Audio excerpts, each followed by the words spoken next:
If school actually prepared us for life, this video wouldn't need to exist. When I graduated, I thought I was ready for life. Drama, I got an A+. Science, I got a B+. Math, A+. Just joking. I didn't get that Asian gene, so unfortunately it was B+ at best. And the communication course? Wait, I didn't have a communication course. Did you? I genuinely thought that I was ready for the real world. I could calculate the unknown length of a triangle, but I could not for the life of me share my thoughts during a work meeting, even if I had a brilliant idea. We all left school academically prepared, but socially unprepared. School prioritizes memorization, but life rewards masterful communication. Think about it just for a moment. What are you doing when you're asking for a promotion? You're communicating. What are you doing when you're navigating difficult conversations with a loved one? You're communicating. What are you doing when you're in the process of buying a new home? You're communicating. And the list just goes on and on and on. So in this video, I'm going to explain why school failed to prepare you for the real world. I'll take you through exactly what I'd teach if I ran a communication fundamentals class in school. And finally, I'll deep dive into the real reason why communication matters more than you think it does. Most teachers learnt the skill of teaching, but they never learnt the skill of communication. I'm sure you can name the one boring teacher that always had you dozing 5 minutes into the class. They didn't know how to use their voice. They didn't know how to keep you engaged. And they didn't know how to speak in a way that motivated and inspired you to be a better student. So if most teachers never learned this skill, how could they possibly teach it? It's not their fault. Things like emotional intelligence, connection, clarity, and confidence, that was not a part of the curriculum. You see, communication requires emotion, vulnerability, real-time feedback, and practice under pressure. Things that schools don't accommodate for. And if you lived through the COVID-19 pandemic, this universally made the world worse at communication because you were locked in your own homes and you were isolated from social interaction, having meetings through a computer screen without cameras on, and sometimes going a full day without talking to anybody. And it's not just the working class that was impacted. With masks on every teacher and student, overnight, the kids lost half the data they needed to learn how to communicate well. This was the first traceable incident where we saw the impact of just removing one aspect of communication. Facial expressions. This led to a massive spike in speech and language development issues in children simply because they weren't getting facial cues from their teachers. And also the people who wore the masks, they used their facial expressions less. Well, it's hard to talk with this. And by the way, this is not the mask that I wear when I change my daughter's diapers. It's the mask that my wife wears when she changes the poop diapers. Because I wouldn't wear a Hello Kitty one, I'd wear an Iron Man one. But here's the craziest part. Even before COVID, when no one was wearing masks, most teachers weren't fully using the full range of their communication anyway. No wonder we struggled through school. The teachers may as well have been wearing masks. And to be fair to the teachers, they haven't been taught this skill. They've never learnt this skill. The education system doesn't value communication skills. It values the content. It values lesson planning. It values their ability to manage the class. No emphasis gets placed on communication during a teacher's learning journey. In a world increasingly filled with screens, social media, and AI slop now, we're getting worse at the one thing that life tests us on a daily basis. Talking to real people. Growing up, English was my third language. I was that kid in class who never raised his hand because, one, I had an accent, two, I wasn't able to turn my thoughts into words. And one time when I did finally have the courage to raise my hand, instead of reading the word as public, I said pubic. I remember thinking, wow, this is what dying feels like, man. I had potential, but it was trapped by my inability to communicate. And for the longest time, I thought, I'm stuck with this forever. And maybe you've felt the same with your communication. But if there's one thing I want you to take away from this video, it's this.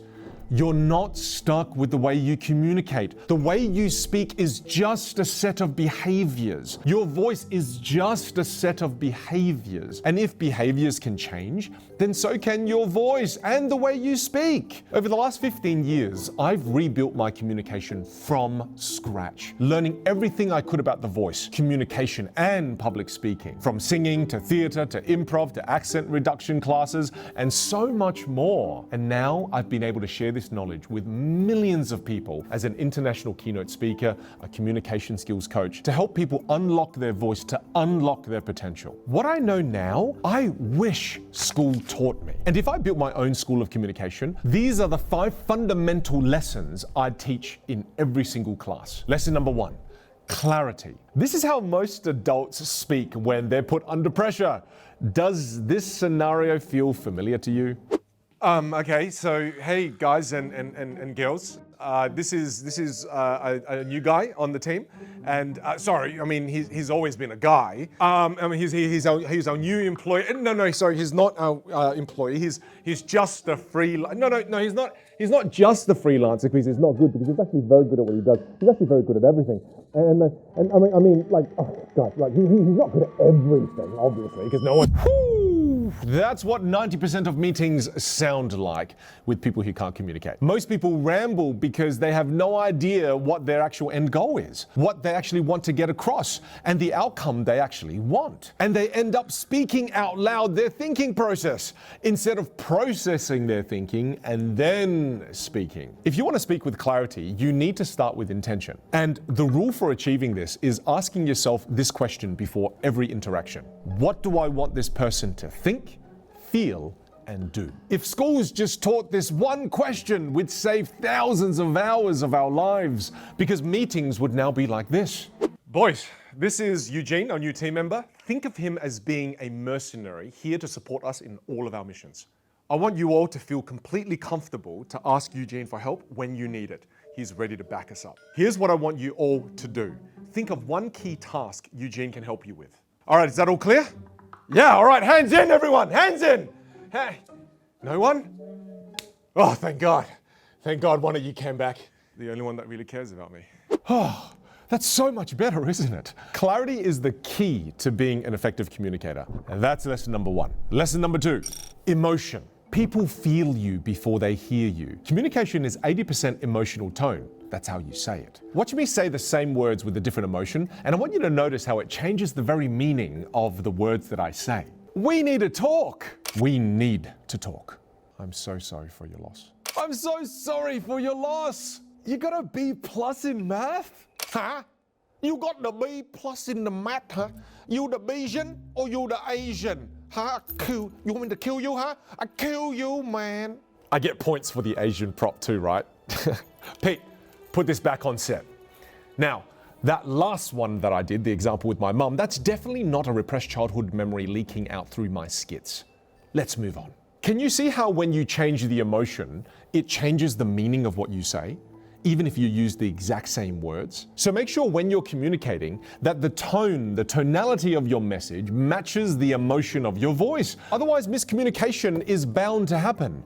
And the fastest way to control the emotion in your voice is by you changing and controlling your facial expressions. When your face is expressive, your voice becomes alive. But when your face is dead, your voice just flatlines.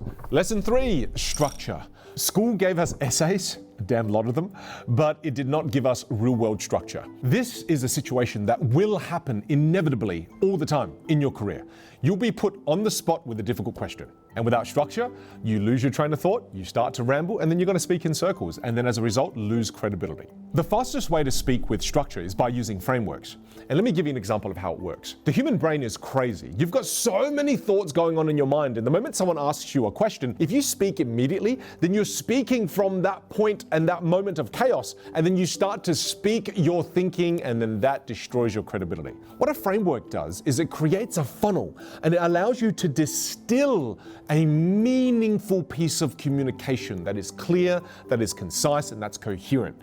And when you speak in this way, it levels up your credibility. There are so many different frameworks that you can learn to help you in many different situations. And the moment you find yourself in any situation, once you know all of these frameworks, you can pick the right framework and use it in the right situation to distill a meaningful piece of communication. And I've actually filmed and created a free 2-hour class focusing on just this one lesson. In this training, I'm going to teach you 3 of the most powerful communication frameworks to help you speak with more clarity, more conviction, and impact. So you stop rambling when you're feeling nervous and when you're put on the spot. If you want to access that, just click the link in the description or scan the QR code on screen. Lesson number 4, presence. Ow! Not these type of presents, Peter. Not these ones. I mean presence. Think of presence as your whole communication aura. It's how you're making people feel when you're delivering the words. Again, it's not just what you say, it's how you say it, it's how you present yourself when you're saying it. It's made up of 4 things: volume, posture, melody, pauses. Just look at my communication here. Presence is really important because when you have good presence, it just like radiates magnetism. I just think it's really critical, right? So yeah. Now I want you to see me with presence. Shoulders back, breathing in deeply, more melody, voice warm and grounded. And that's what's going to make you more magnetic when you have more presence. Ooh, damn. Did you see the difference? Did you hear the difference? Did you feel the difference? And as you do this, you'll improve your communication aura. And the last lesson I wish school spent more time on is lesson number 5, connection. If someone's going through a hard time like a breakup and you walk in like this, hey, party Peter, what's going on? You're looking great, brother. Here, give this a blow. Let's take a selfie together. Yeah, in that situation, you just basically emotionally punched him in the face. If you want to learn how to truly connect with people, you need to understand this foundational rule of communication. Meet people where they are, then lead them to where you want to go. School never taught us how to pick up on how someone's really feeling. But it's honestly the difference between feeling heard or feeling ignored. See, in that scenario, Pete was feeling sad from the breakup. And if I wanted to connect with him, I'd first have to meet him where he currently is. I'd let Peter take an emotional breath. And then I'd ask him, how's he feeling? I'd even share how I've been in this situation before. And I'd let him know that I'm here for him if he wants to talk. Now that I've met him where he is, I don't want him or I to stay in this energy, so now I can lead him to where I want to go, a different emotional space. When you do this, they're way more receptive to whatever you want to talk to them about. Whereas most of us don't do this. We just talk about what we want from the very start without being aware of what the other person's even feeling in that moment. This is the difference between average communicators and masterful communicators. They know how to connect with anyone regardless of the situation they're in. I want to reiterate why learning these 5 lessons is more important than you think. Firstly, your communication has a direct impact on your income. In a 2023 study on interpersonal communication, it found that people who had stronger communication skills reported higher work performance and greater professional growth, which, surprise, surprise, is directly tied to your pay. Number 2, your career opportunities. You can be a 10 out of 10 with your technical skills, but if your communication skills are a 3 out of 10, do you think the world and the workplace perceives you to be a 10 out of 10 or a 3 out of 10?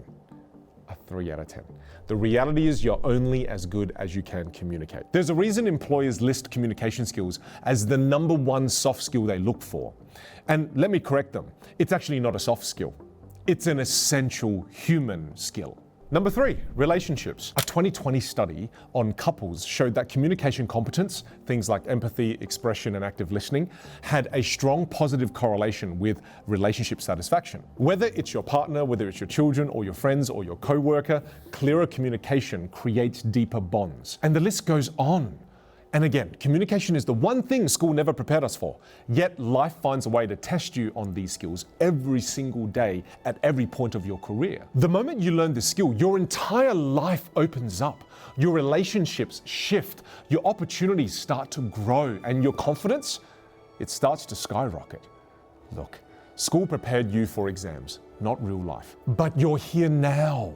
And I make these videos on my YouTube channel to teach you the rest. And if you want to go deeper, join me for my free 2-hour class where I teach you the 3 frameworks to help you speak with more structure, clarity, and confidence. And that's it. You've just completed your induction class for communication, the one you should have had in school. That's a gold star for you. I can't wait to see you in the next class. But before this, you have detention. And in detention, you must watch this next video.